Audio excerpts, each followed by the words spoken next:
Еве со нас се двајца луѓе кои ќе ни кажат нешто за Селник, за меѓуграничниот појас, да ни се представите. Село Ветрен, Маладин, Зовци. Добро. И Киселица.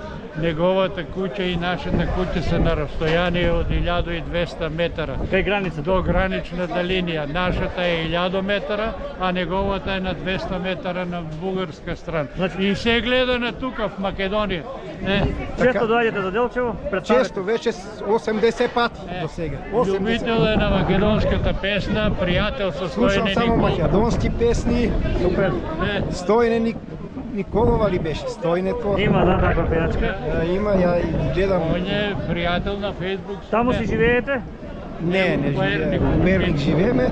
А оне ден у недела идвах и понеделник тука спах. Обаче немам пат, растурни сам и пат и трудно е достап на каштата. Значи до Перник само преку Благоевград се оди, нема друга алтернатива. През Радомир. През Радомир. През Радомир Невестино. И Царварица тука. Добро, за Делчево што ќе кажеме? Делчево убав, сончев град.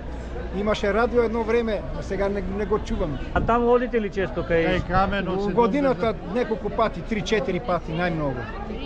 И само летно време. Добро. Од зимно време нема пат, но и летото. Да, на нашиот пазар сте денеска, дали е скапо повеќе од кај вас или иста е цената? Доматите се поевтини и чушките и пипетите се поевтини сега. А дали се повкусни? Сега ќе видиме като ги на дома, като ги Добро, правиме благодарим и салата. извинете вака што го земав малку време.